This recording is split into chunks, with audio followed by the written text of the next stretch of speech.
Dear students, पिछली class में हमने शक्ति पृथक्करण के सिद्धांत का अध्ययन किया, उसकी विवेचना की। आज हम अवरोध और संतुलन, चेक एंड बैलेंस के बारे में जानेंगे।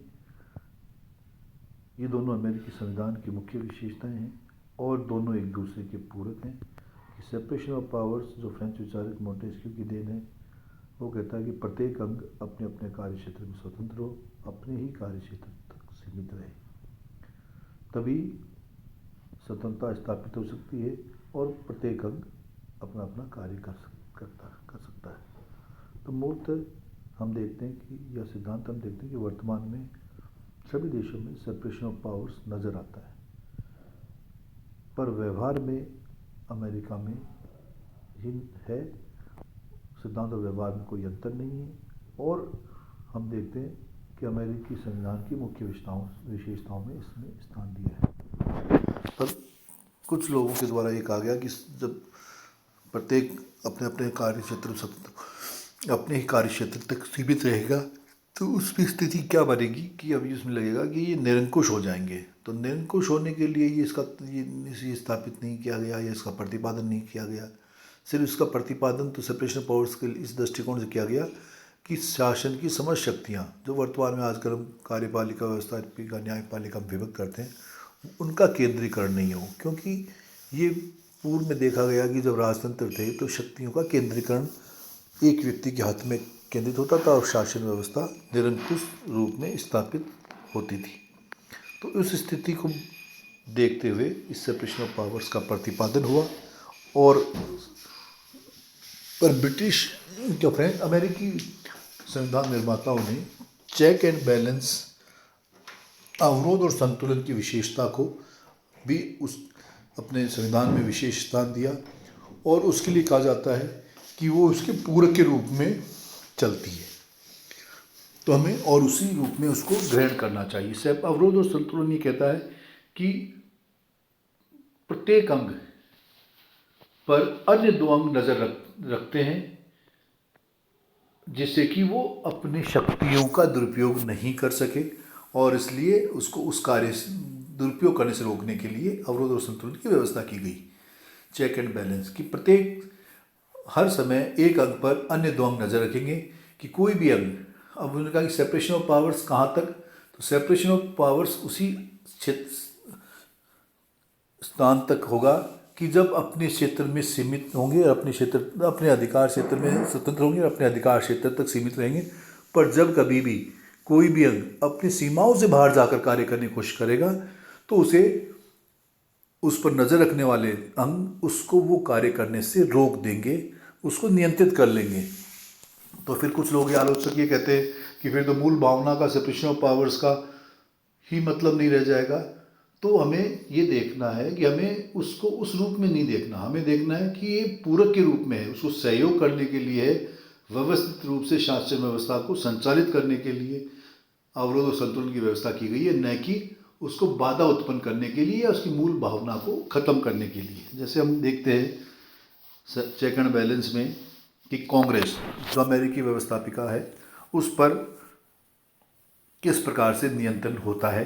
तो उसमें है कि कांग्रेस को व्यवस्थापन के क्षेत्र में असीमित शक्तियां प्राप्त हैं कानून बनाने के संबंध में, किंतु राष्ट्रपति तथा न्यायालय द्वारा अवरोध की व्यवस्था की गई है कि जब कभी भी वो अपने अधिकार सीमाओं से बाहर जाएगा तो उसको रोक देंगे, उसके अलावा वो इंटरफेयर नहीं करेंगे। तो कांग्रेस द्वारा पारित सभी विधेयकों के लिए आवश्यक है कानून बनने से पहले वह राष्ट्रपति की स्वीकृति प्राप्त हो, और अगर वो नियम संगत हैं तो वो राष्ट्रपति ने स्वीकार करेगा। तो राष्ट्रपति को इसके संबंध में दो निषेधाधिकार प्राप्त हैं, एक सस्पेंसिव विलंबकारी वीटो और एक दूसरा है पॉकेट वीटो।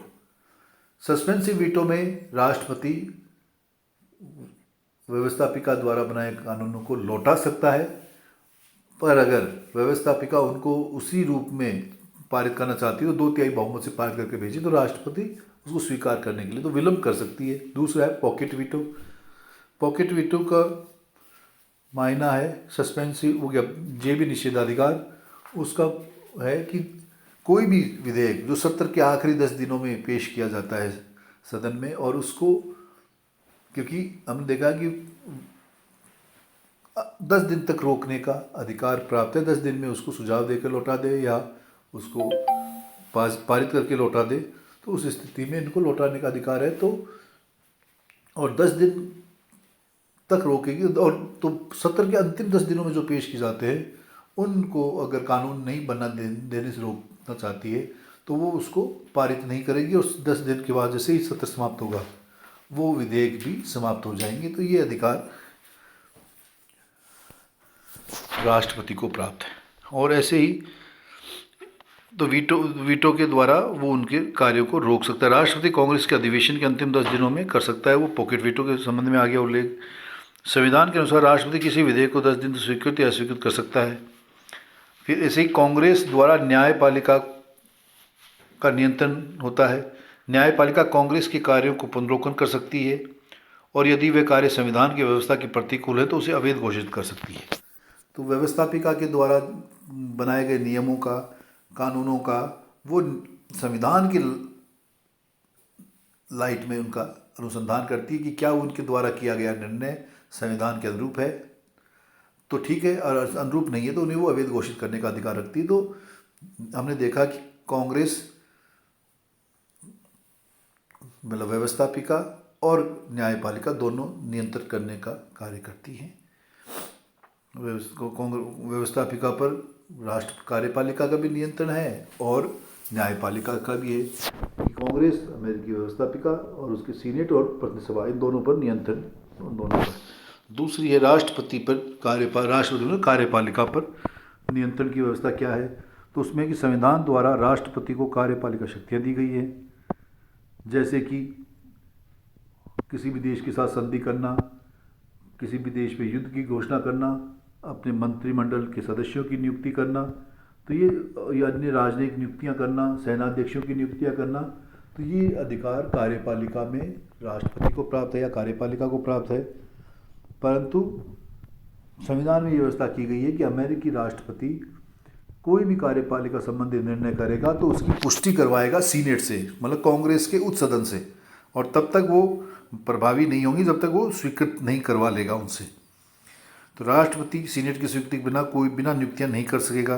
राष्ट्रपति द्वारा की गई संधियों के संबंध में भी लागू होती है, जब सीनेट द्वारा उसकी स्वीकृति प्राप्त की हो जाए तभी होगा। जैसे प्रथम विश्व के बाद अमेरिकी राष्ट्रपति विल्सन लीग ऑफ नेशंस के स्थापनाकर्ताओं में मुख्य थे, पर अमेरिकी सीनेट के द्वारा इसको पारित नहीं किया, स्वीकृत नहीं किया गया। तो अमेरिका जो मुख्य उसका स्थापनाकर्ताओं में था वुडरो विल्सन, वो चाहता था, उसकी भूमिका थी, उसके बावजूद भी अमेरिका लीग ऑफ नेशंस का अंग नहीं बन पाया क्योंकि सीनेट ने उसे स्वीकार नहीं किया था। ऐसे ही सर्वोच्च न्यायालय को न्यायिक पुनर्लोकन की जो शक्ति प्राप्त है उसके माध्यम से वो राष्ट्रपति को नियंत्रित करने का अधिकार रखती है, और उसकी अगर राष्ट्रपति का कोई कार्य संविधान के प्रतिकूल है तो उसे अवैध घोषित करने का अधिकार न्यायालय को प्राप्त है। राष्ट्रपति पर नियंत्रण हो गया। और तीसरा और अंतिम है न्यायालय को नियंत्रित करने की व्यवस्था। न्यायपालिका पर नियंत्रण कैसे स्थापित हो या कैसे नियंत्रित। अमेरिका के संविधान में न्यायपालिका को महत्वपूर्ण स्थान प्राप्त है। वह शासन का तीसरा अंग है। सर्वोच्च न्यायालय राष्ट्रपति द्वारा कांग्रेस के द्वारा बनाए गए कानून, किसी भी कानून को अवैध घोषित कर सकता है यद्यपि संविधान के विरुद्ध हो तो। परंतु कांग्रेस और राष्ट्रपति भी न्यायालय को अनेक तरह से नियंत्रित कर सकते हैं। कांग्रेस कानून बनाकर न्यायाधीशों की संख्या को घटा बढ़ा सकती है, उसकी सेवा शर्तों को निर्धारित करती है, उसकी सैलरीज को निर्धारित करती है। न्यायाधीशों की और कांग्रेस न्यायाधीशों को महाभियोग के द्वारा हटाने का अधिकार भी रखती है। तो उनकी सेवा शर्तें निर्धारित करना, उनकी संख्या को घटाना बढ़ाना, उनको हटाना, ये सारे अधिकार कांग्रेस को प्राप्त हैं। ये संघीय न्यायालयों के क्षेत्राधिकार में सीमित कर सकती है। यदि सर्वोच्च न्यायालय को अनुचित निर्णय दे दे तो कांग्रेस संविधान में संशोधन करके उसे उचित घोषित भी कर सकती है कि अगर कई बार न्यायालय के द्वारा कोई अनुचित निर्णय आ जाए तो कांग्रेस उसको संविधान संसद के अंदर उसको परिवर्तित करने का अधिकार भी रखती है कानून लाकर। सर्वोच्च न्यायालय के न्यायाधीशों की नियुक्ति राष्ट्रपति करता है। राष्ट्रपति को ये अधिकार प्राप्त है न्यायपालिका द्वारा दंडित किसी व्यक्ति को क्षमा करना, उसके दंड को कम करना या दंड को स्थगित करने का अधिकार भी राष्ट्रपति को प्राप्त है। तो और इसी के महत्व के बारे में हरमन फाइनर के शब्दों में या हरमन फाइनर ने कहा है कि संविधान निर्माताओं के संविधान संबंधी सभी प्रयोजन पूर्ण हुए हों ऐसी बात नहीं है, किंतु शक्ति पृथक्करण के सिद्धांत को क्रियान्वित करने में उन्हें पूर्ण सफलता मिली है।